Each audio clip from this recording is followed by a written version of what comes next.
Bienvenue dans ce 20h30, nous sommes le 19 août 2024. Dans l'actualité ce soir, la diplomatie économique, levier de développement en Guinée, c'est la notion conceptuelle d'un atelier qui ouvre ses travaux sur l'art du Conakry, organisé par le ministère des Affaires étrangères. L'idée d'insuffler une nouvelle dynamique à la diplomatie économique. Et puis lutte contre le réchauffement climatique à Dabola, l'association pour le développement de la dite préfecture intensifie les actions, d'où le lancement d'une vaste campagne de reboisement pour sauver l'écosystème sur place. 5 hectares ont été identifiés pour une opération de reboisement. Enfin, le 19 août de chaque année, le monde célèbre la journée mondiale de la photographie. Cette année, l'événement est célébré sous le thème « Un photographe, une image ». Les échos de cette journée à Conakry, c'est dans cette édition d'information. Voilà pour le sommaire. Encore une fois, bonsoir. Tout d'abord, cette feuille d'audience du président du législatif de la transition, Dr Dansa Kourouma, a reçu le chargé d'affaires de l'Institut KISS, basé en Inde, avec l'émissaire de ce centre humanitaire. Les débats ont porté essentiellement sur ces domaines d'intervention en Guinée. Robert Siditono, Mohamed Yansani. C'est sur invitation du président du Conseil national de la transition que le chargé des affaires de l'Institut KISS, basé en Inde, œuvrant dans l'humanitaire, est à Conakry. Son tête-à-tête avec Dr Dansa Kourouma a permis un échange fructueux sur les domaines d'intervention de l'Institut en Guinée. Au cours de la rencontre, l'émissaire de l'Institut KISS a également rassuré le président du CNT de la ferme volonté d'accompagner la Guinée dans plusieurs domaines de développement. The President of National Council of Transition, Honorable Dr Dansa Kourouma. Il y a de cela quelques mois, l'honorable président Dr Dansa Kourouma a effectué une visite chez nous en Inde, dans notre institut, l'institut qui a été créé par notre président, le professeur Samantha. Alors, l'issue de cette rencontre était de pouvoir créer un cadre de collaboration. C'est dans ce sens que nous avons aussi décidé de venir en visite ici pour que nous puissions mettre ensemble une collaboration bilatérale dans le cadre de la promotion de l'éducation. Son leadership pourrait apporter beaucoup à la Guinée. This humanitarian award from our institution, Kalinga Institute of Social Sciences. En réponse à cette démarche, Dr Dansa Kourouma a, au nom de son institution, salué l'initiative. Il a rassuré son hôte de tout mettre en œuvre en vue d'une prise en charge correcte des préoccupations des couches vulnérables. C'est dans cette optique que la délégation va élargir ses rencontres avec certaines ONG de la place œuvrant dans le domaine humanitaire pour matérialiser ce partenariat. Comme annoncé dans les titres, la diplomatie économique, levier de développement en Guinée, c'est la notion conceptuelle d'un atelier qui ouvre ses travaux ce lundi à Conakry. Il est organisé par le ministère des Affaires étrangères, appuyé par le programme des Nations Unies pour le développement. L'idée d'insuffler une nouvelle dynamique à la diplomatie économique et de coopération internationale pour la période 2022-2027. C'est le Premier ministre Hamadou Riba qui a présidé la cérémonie d'ouverture. Hadi Kamara. C'est un séminaire sur la diplomatie économique. Il est initié par le ministère des Affaires étrangères, de l'intégration africaine et des Guinéens établis à l'étranger. C'est un programme mis en place pour le renforcement des capacités des services centraux et extérieurs du ministère des Affaires étrangères dans les domaines de la diplomatie, de l'intelligence stratégique et de la coopération afin de mieux se positionner sur la scène internationale.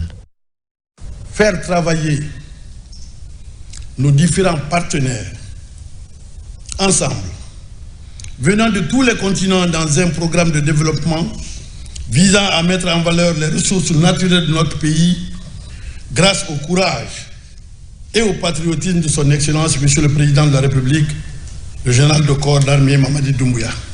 C'est en poursuivant cet engagement, Monsieur le Premier ministre, que nous continuons d'explorer de nouvelles opportunités et de ressources de financement et de sources de financement pour d'autres projets et programmes de développement, notamment en faveur de notre secteur privé, que je voudrais saluer ici avec beaucoup de vigueur. Car le secteur privé est le véritable moteur de croissance et de développement. À cet égard, je me réjouis particulièrement de la signature en 2023 d'une convention de partenariat entre mon département et la Chambre de commerce, d'industrie et d'artisanat et la Confédération générale des entreprises de Guinée, des structures fêtières du secteur privé guinéen que je remercie. La mise en œuvre donc de cette convention contribuera à faciliter l'accès au marché extérieur et au rapprochement entre nos acteurs économiques et les opérateurs étrangers en vue du financement et de la réalisation de projets créateurs d'emplois, de richesses et d'activités génératrices de revenus pour nos populations, notamment pour les femmes et les jeunes. C'est un processus programmatique qui cadre bien avec les ambitions du CNRD. Dans ce élan, notre pays est soutenu par les partenaires qui mettent l'accent sur le développement inclusif du capital humain et la transformation économique durable. À travers ce programme, donc, la Guinée entend renforcer ses capacités en dotant son appareil économique et diplomatique, ainsi que des acteurs économiques, qu'il s'agisse des organisations du secteur privé de la diaspora, des compétences et ressources nécessaires pour devenir de véritables ambassadeurs du pays.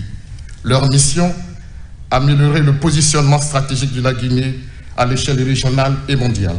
Le système des Nations Unies, aux côtés de ses partenaires, réaffirme son engagement ferme à soutenir cette initiative. Nous croyons fermement que ce programme contribuera à renforcer les capacités humaines et institutionnelles des acteurs de la diplomatie économique en Guinée. Ce processus va permettre de vivifier la diplomatie guinéenne à travers des outils modernes et performants. Le chantier de la refondation, engagé sous le leadership de son Excellence le général de corps d'armée Mamadi Doumbouya, président de la République, chef de l'État, est un élément très important. C'est la raison pour laquelle l'organisation de ce séminaire sur l'aspect diplomatique de notre gouvernement est très important pour définir les grands axes sur lesquels le gouvernement et notamment la diplomatie devra s'appuyer pour sa mise en œuvre. Pour apporter quelques orientations stratégiques à notre diplomatie afin qu'elle soit non seulement un pont entre nos pays et d'autres nations amies, mais et surtout qu'elle soit au service du développement économique et social de notre pays. Comme vous le savez, le contexte actuel, avec la position du général Mamadi Doumbouya, de faire en sorte que nous transformons nos ressources minières sur place, c'est une nécessité pour permettre à notre pays de tirer profit de ces ressources minières avec un levier de croissance économique majeur. Nous sommes en négociation et là, notre diplomatie également le sait et doit œuvrer pour que les raffineries, telles que le général Mamadi Doumbouya l'avait demandé, que ces raffineries puissent se mettre dans le droit fil des accords contractuels que nous avons avec certaines compagnies minières ou certains États. Une anecdote, le 5 septembre 2021, le cours de l'aluminium a explosé sur le marché boursier international de manière exponentielle. Cela a montré que la Guinée compte dans le monde. La position de la Guinée, la situation de la Guinée est un élément extrêmement important. Si nous, Guinéens, nous ne le savions pas, le monde extérieur le sait. Et je crois que nous pouvons faire de la bauxite et de tous ses dérivés ce que le pétrole est pour l'Arabie saoudite. C'est un levier extrêmement important sur lequel nous devons, vaille que vaille, travailler pour y arriver. La diplomatie économique, levier du développement de la République de Guinée, c'est le thème de ce séminaire. Diplomates, hauts cadres, académiciens, experts et représentants du secteur privé sommes mobilisés ici pour discuter autour des questions liées au développement de la diplomatie économique. Espace santé avec cette nouvelle technologie développée par une polyclinique chinoise.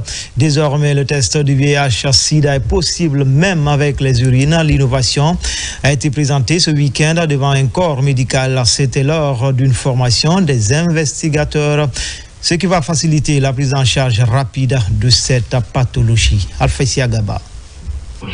La coopération guinéo-chinoise se renforce. Une technologie facilitant le diagnostic du VIH est développée. C'est le kit des anticorps urinaires du virus de l'immunodéfiance humaine alors colloïdale. L'innovation vient d'être présentée au corps médical à la formation des investigateurs. Le problème de VIH aussi, ça persiste.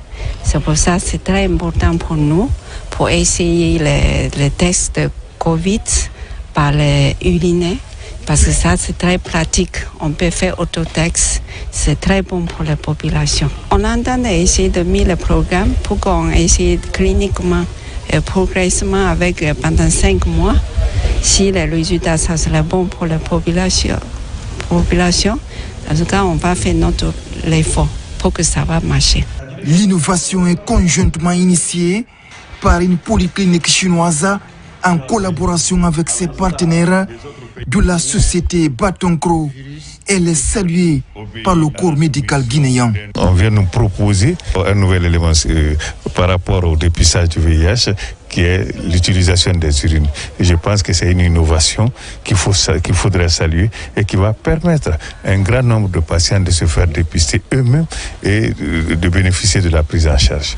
C'est un réel plaisir pour nous d'avoir cette nouvelle innovation de dépistage du VIH 1 et 2 à partir des urines. C'est ce que nous appelons l'autodépistage. Et l'autodépistage est une stratégie qui est utilisée actuellement dans la lutte contre le VIH-Sida et les hépatites. Et surtout, on ne peut pas parler de VIH-Sida sans passer par le test de dépistage. Le kit des anticorps urinaires du virus de l'immunodéfiance humaine, alors colloïdale, vient ainsi faciliter le diagnostic du VIH dans les centres de prise en charge. Des kits pour une prise en charge des soins obstétricaux et néonatales d'urgence pour les structures sanitaires du pays. C'est une action du ministère de la Santé pour assurer la gratuité de la césarienne et les accouchements dans l'ensemble du territoire national. Pour le Grand Conakry, les opérations de distribution des kits réceptionnés récemment ont démarré dans la commune de Kaloum. Tcherno Maroufba, Morlaï Souma.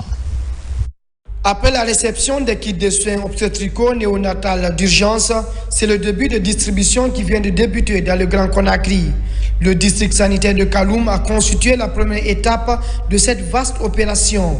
Ces kits pour les consultations prénatales, la césarienne et l'accouchement viennent combler un vide dans la prise en charge de la mère et de l'enfant.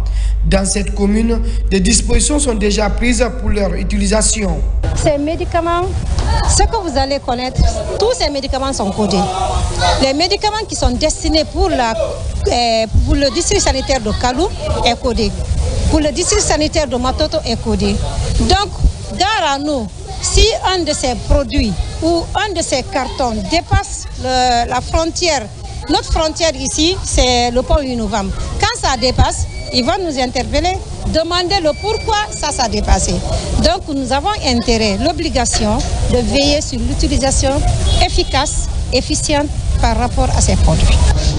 La maternité de l'hôpital Ignace Dine est la plus grande de notre pays. Et c'est la maternité de référence suite à la fermeture de la maternité de l'hôpital Donka, qui n'a pas encore ouvert suite aux travaux de reconstruction. C'est une maternité où il se pratique entre 300 et 350 césariennes par mois et entre 300 et 400 accouchements par mois. Donc ces kits vont être utilisés à bon escient. Ça, je peux vous l'assurer. L'objectif de cette dotation est de fournir aux établissements de santé les moyens nécessaires pour traiter les urgences de manière rapide et gratuite. mais aussi réduire les risques de mortalité maternelle, néonatale et infantile. Cette livraison de ce jour est venue répondre à une problématique qui perdurait depuis 5 ans. Depuis 2021, nous n'avons pas de kits.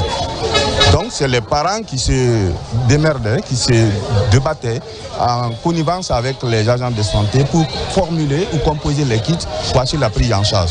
Donc aujourd'hui, l'État a fait ce qu'il avait à faire. Nous sommes dotés en kits et nous sommes consignés de les utiliser de façon très rationnelle et de façon digne, tout en respectant, n'est-ce pas, les femmes qui utilisent nos services. Cet intérêt communautaire enclenché par les autorités du CNRD vise à offrir des soins de qualité aux femmes et aux enfants du pays. Lutte contre le paludisme, le ministère de la Santé et de l'Hygiène publique implique les jeunes dans la croisade. Récemment, un groupe de jeunes est identifié pour des campagnes de sensibilisation dans le Grand Conakry. Les nouvelles stratégies de lutte contre cette pathologie sont enseignées aux jeunes, tout comme les symptômes et les conséquences de cette maladie endémique en cette période de grande pluie. Aboubakar Diaby. En Guinée, la lutte contre le paludisme est au centre des actions de l'État et ses partenaires. À tous les niveaux, les initiatives se multiplient pour éradiquer cette maladie endémique qui cause beaucoup de décès. Les structures de jeunesse, comme Corps des jeunes contre le paludisme, appuient le ministère de la Santé contre la maladie pour sauver des vies. C'est une organisation de jeunesse qui est là pour lutter contre le paludisme. À travers les sensibilisations, pour mettre plus de stratégies de communication pour qu'enfin la communauté puisse savoir que quand on a des symptômes de paludisme, il faut aller à l'avance dans les centres de traitement. Déjà, après la sensibilisation, on peut faire des sensibilisations sur les réseaux sociaux, mettre à la disposition des outils comme des moustiquaires, des médicaments à la portée des gens pour qu'ils puissent lutter contre cette maladie. Ici, les stratégies de lutte contre le paludisme sont définies pour agir ensemble pour une génération sans paludisme en Guinée. Les comportements à adopter pour éliminer la maladie sont également enseignés aux participants conformément aux idéaux d'Africa Leaders Malaria Alliance allemand. C'est la piqûre de moustiques qui donne le paludisme, ni les mangues, ni les laits, ni le soleil. Il faut que la notion là soit comprise. Éventuellement encore, les femmes enceintes doivent aller à l'hôpital et prendre les traitements préventifs intermittents qui sont donnés de façon gratuite. Et aussi, on est en train de développer une stratégie de la prévention du paludisme saisonnier au niveau des enfants de 3 à 59 mois pendant la période à haute transmission du paludisme, afin que ces enfants-là soient protégés et ces enfants-là sont épargnés de toutes les conséquences du paludisme. Cette rencontre du partage d'idées a également permis aux initiateurs de sensibiliser et d'éduquer les jeunes sur les causes, les symptômes et les conséquences du paludisme. Une manière de promouvoir des méthodes efficaces de prévention au sein de la jeunesse et des communautés. À présent, on sera au sud du pays, dans la préfecture de Guéguédou. Là-bas, la coordination nationale du syndicat des acteurs du bois vient de procéder à la restauration de plusieurs hectares dégradés. La filière entend renforcer son implication dans le reboisement afin de maintenir le couvert végétal dans cette zone touchée par une déforestation à grande échelle. Reportage à Guéguédou, Mamadou Alpha Baldé. Dans la région forestière, le mois d'août est souvent synonyme de pluies abondantes, une réalité qui change au fil des années. À Guéguédou, le phénomène est perceptible. De nombreux secteurs comme l'agriculture sont aujourd'hui touchés. Pour contribuer à la restauration du couvert végétal dans la préfecture, la coordination du syndicat national des professionnels du secteur bois lance le reboisement de plusieurs hectares dans la zone de Tékoulou. Donc, cette année-là, nous comptons à faire 25 hectares dans les 5 préfectures et encourager le Guinéen qui fait le reboisement. Ce ne s'agit pas seulement que le reboisement, très important, le suivi. Ces structures qui interviennent dans l'exploitation forestière doivent mettre plus de ressources afin de compenser ce qui a été prélevé à notre patrimoine forestier à travers ces actions de reboisement. avec l'implication de l'ensemble des parties prenantes au niveau préfectoral et sous-préfectoral, les enjeux du réchauffement climatique sont mieux compris et l'engagement éco-citoyen stimulé. Nous avons un tampon de savane dans notre zone qui est assez poussé et beaucoup de flancs des montagnes sont attaqués. À chaque année, nous sommes victimes de cela. Nous constatons à travers cela la baisse même de la production de nos cultures. Il ne s'agit pas donc de mettre simplement des plants à terre, mais il faut veiller à leur entretien. Déjà représenté au niveau national, le syndicat de la filière bois se veut une organisation au service d'une exploitation forestière responsable basée sur la restauration. Lutte contre le réchauffement climatique également à Daboula, l'association pour le développement de la dite préfecture intensifie les actions, d'où le lancement d'une vaste campagne de reboisement pour sauver l'écosystème. Sur place, 5 hectares ont été identifiés pour une opération de reboisement. Elle mobilise toutes les entités socio-professionnelles de Daboula. RTG Farana, Ibrahima Oulem Foufana, Silati Kourouma. Cette activité de sauvegarde de la biodiversité a été lancée sur la place traditionnelle des prières de Tabaski et de Ramadan dans le quartier Babilia. Ici, dans la ville arachidière, l'association pour le développement de Daboula compte mettre plusieurs essences de plants en terre. Il y a le cacao ici, il y a les mélinas, il y a aussi les flamboyants, il y a les manguiers. Nous avons fait avec la section environnement de la préfecture, les techniciens. Vous avez vu comment nous avons travaillé. Donc ça fait plusieurs jours. La spécificité aussi de ce reboisement, nous avons essayé d'envoyer la terre noire. Vous avez vu, on n'a pas creusé seulement. C'est ce qu'on appelle le compostage. Et vous le verrez en arrière-plan, c'est une préfecture qui est entourée par la chaîne de montagnes de Saint-Séry. Daboula abrite aussi barrage hydroélectrique de Tenkiso. Donc faire un reboisement dans la préfecture de Daboula, pour moi, c'est un acte à la fois humain, mais aussi un acte à la fois de satisfaction. Daboula est le centre géographique du pays. La restauration de son couvert végétal va en droite ligne de la volonté du chef de l'État. Une activité qui se déroule entre Iram et les rails. Au nom du président de la délégation spéciale, nous disons merci beaucoup à cette association. Ça, c'est une activité salvatrice qui va dans l'intérêt de la communauté, qui va dans l'intérêt du développement intégré de notre nation. Tu vois que nous sommes sortis massivement. Il y a des associations des femmes, il y a les femmes du quartier qui sont tous sortis pour faire cette activité. L'association pour le développement de Daboula ADED veut aussi restaurer le marigot Funding. Ce marigot qui traverse la ville de Daboula et qui assurait le bien-être des habitants de la ville est aujourd'hui menacé par des actions de l'homme. Toujours en région à Boké, un groupe de jeunes vient de boucler une formation en navigation maritime. C'est dans le cadre du respect du contenu local assigné aux sociétés minières évoluant dans cette localité. C'est ainsi que la SMB Winning Consortium renforce les capacités opérationnelles de ce jeune en conduite des navires minéraliers. RTG Boké, Younousa Kawil Kamara, Bintou Touré, Mohamed Mara. Ils sont au total 50 jeunes Guinéens de la société SMB Winning Consortium formés en navigation maritime. C'est la toute première promotion universitaire des marins guinéens formés par cette société minière. Ces recrues viennent désormais répondre à un besoin crucial dans le domaine de l'industrie maritime guinéenne. Pour répondre aux besoins de notre activité, nous devons former les jeunes comme les marins. Après cette formation, quand ils pratiquent dans les travaux quotidiens, désormais, on va choisir, on va leur suivre aussi, on va choisir encore quelques-uns comme les gestionnaires pour travailler dans le domaine de marin.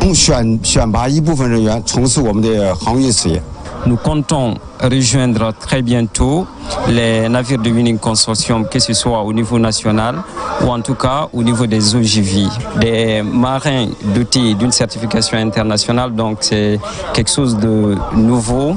Présent à cette cérémonie, le gouverneur de Boki s'est réjoui d'abord de l'initiative qui cadre parfaitement avec l'ambition du gouvernement avant d'inviter les jeunes marins à mettre en pratique les enseignements reçus pour servir la nation. C'est vrai que c'est inscrit dans les conventions, mais la logique avec laquelle la SMB s'inscrit dans ce cadre est une logique qui intègre profondément l'esprit de la nation. Vous êtes désormais les nouveaux pionniers de l'industrie maritime en Guinée. Cette première promotion universitaire des marins guinéens, formée par la SMB Winning Consortium, est baptisée la promotion Ousmane Gawal Diallo, actuel ministre des Transports. Et puis le choix des filières pour les nouveaux étudiants se pose en termes de défis pour accompagner ces derniers. Action citoyenne pour l'excellence dans l'éducation initie des séries de formations liées à cet exercice. À Kindia, la mobilisation de taille pour les aider dans le choix pour réussir dans l'avenir. Marwan Kamara, Fanalabaya Kamara. À la Maison des Jeunes de Kindia, une formation de 10 jours est initiée à l'intention des bacheliers session 2023-2024.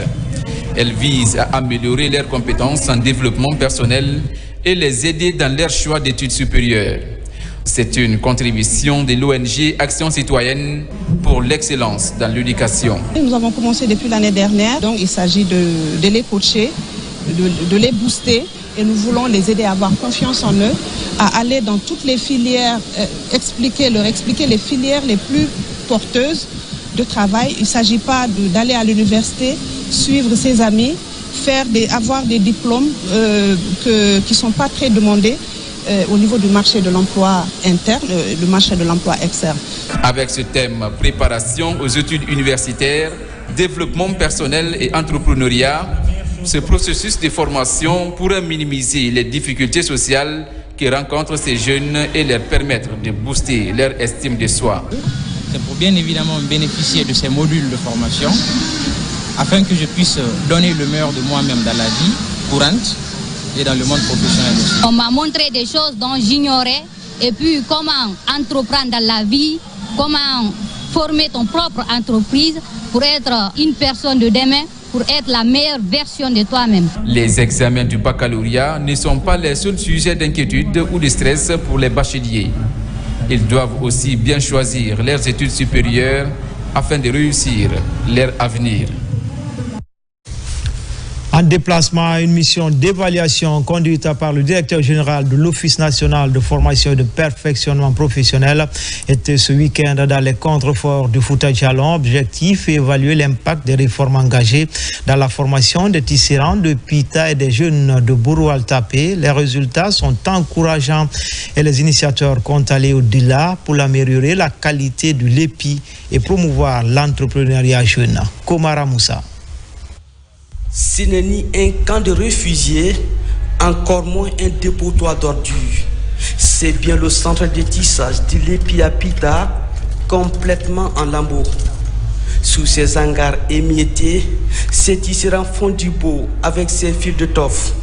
Ils ont été formés l'année dernière aux techniques de tissage modernes par l'Office national de formation et de perfectionnement professionnel. Une équipe de l'institution est sur place pour constater l'impact de la formation sur les bénéficiaires. Le constat est globalement positif dans le cadre de la formation parce que c'est les nouvelles techniques burkinabées, maliennes, béninoises que le formateur a implémentées ici. Il y a eu au niveau de la qualité, ça c'est la qualité. Il y a eu au niveau du métrage parce que le métrage n'était pas aussi maîtrisé et comme les autres tisserands dans les autres pays. La formation nous a bien aidé d'améliorer la production parce que avant il y avait beaucoup qui ne faisaient qu'un complet et demi, mais aujourd'hui ils fabriquent 2 complets, même d'autres en fait 3 complets par jour. Près de 300 tisserands de la localité ont été impactés par ces perfectionnements.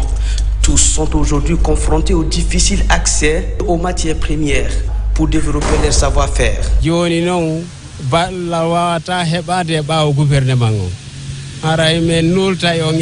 remercie le gouvernement qui a délégué cette direction pour assister nous les tisserands. Sans l'appui du gouvernement, nos activités ne peuvent pas prospérer. Donc nous lui demandons qu'il nous vienne en aide pour avoir des hangars et les équipements. À Broual-Tapé, non loin du centre urbain de Pita, une cinquantaine de jeunes ont été formés en pâtisserie moderne pour augmenter leur pouvoir économique. Aucune d'entre elles n'avait connaissance de ces métiers, comme Fatoumata, devenue aujourd'hui un modèle en pâtisserie. Je ne savais pas pour préparer le gâteau, mais quand même, en ce moment, Dieu merci. J'essaie maintenant moi seule pour préparer le gâteau. Grâce à ça, j'ai acheté un téléphone pour moi. Ça là. Cette mission d'évaluation déployée par la ministre de l'Enseignement technique et de la formation professionnelle a permis de comprendre quelques défis. Elle compte engager d'autres sessions de formation pour façonner l'avenir des jeunes en milieu rural. Le 19 août de chaque année, le monde célèbre la journée mondiale de la photographie. Cette année, l'événement est célébré sous le thème « Un photographe et une image ». La journée est commémorée par l'Union des photographes de Guinée en collaboration avec le ministère de la Culture à travers le NASIG. Les échos de cette célébration avec Bausman Mamadou Djoumaba. Tôt ce matin, les membres de l'Union des photographes professionnels de Guinée se mobilisent dans l'enceinte du ministère de la Culture, du Tourisme et de l'Artisanat, département de tutelle, pour le lancement officiel de la célébration de la Journée mondiale de la photographie. L'occasion de mettre en lumière ce art qui grave les images dans l'espace et le temps. Un témoignage de notre histoire, de notre culture et notre identité. Là où il n'y a pas de pont, la photographie crée des ponts. Là où il y a des distances, la photographie raccourcit les distances. Et là où il n'y a personne, la photographie permet de créer tout un monde. Dans chaque photographie que vous prenez, dans chaque cliché, il y a toute une histoire, il y a tout un monde. Et vous êtes les témoins de cela. La journée donc de la photographie nous permet de non seulement parler de ce métier, de parler des enjeux qui s'attachent à sa pratique, de parler de son avenir, des perspectives, mais également de vous célébrer, de vous remercier, de vous accompagner via des projets comme ceux qui ont été concoctés par l'ONASIG avec nos partenaires, et pour vous dire que vous faites un métier encore une fois assez noble qu'il faut poursuivre. Après le démarrage des festivités, les photographes se lancent dans la commune de Kaloum pour une captation d'images, comme pour coller au thème « Un photographe, une image ». Avant le départ, des consignes strictes sont données sur les sujets à prendre en image. La première activité, c'est la captation d'images, qui est une activité qui permettra aux photographes qui ont participé au lancement de pouvoir s'éter, si on peut se permettre, dans Kaloum et de photographier les images, les rues, les bâtiments qui retiennent leur attention. Parce que nous savons l'importance de la photographie en tant que sauvegarde de la mémoire collective. La deuxième activité, c'est la dédicace du livre Amato, un certain regard des jeunes photographes de Guinée. On a déjà fait une répartition par groupe de photographes et chaque groupe a un responsable. La première des choses, c'est de leur dire ne prenez pas les lieux stratégiques. Deuxièmement, prenez des photos qui sont créatives parce que ça va vous représenter. Tout ce que vous allez capter demain, on parlera de vous à travers cette photo. Les images prises seront sélectionnées et fixées à l'Office national du cinéma et de la photographie de Guinée, ONASIG. Enfin, l'actualité internationale sous forme de télégramme, les images sont commentées par Alpha Isiagaba.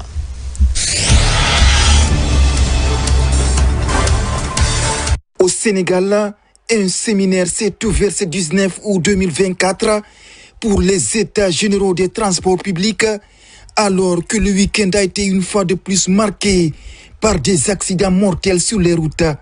Plusieurs personnes sont décédées lors d'un carambolage à Tambacounda, à l'est du pays de la Teranga.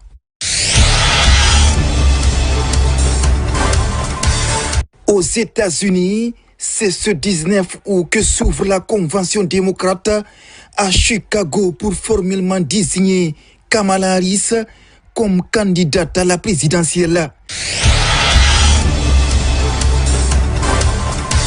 Pendant ce temps, l'ONU fustige les violences qui se banalisent contre les travailleurs humanitaires. Plus de 280 personnes ont été tuées dans le monde l'année dernière, un record nourri par la guerre à Gaza et qui risque d'être battu dès cette année 2024.